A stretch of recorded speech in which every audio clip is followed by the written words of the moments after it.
Andhra Pradesh football club championship కు మన Kadiri football club participation జరుగుతుంది.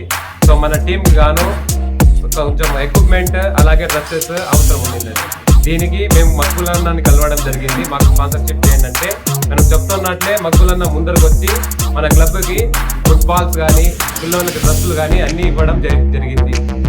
ఈ మగ్గుల భాష అన్నకి మేము కదిరి ఫుట్బాల్ క్లబ్ వాళ్ళు చాలా కృతజ్ఞతలు తెలుపుతున్నాము.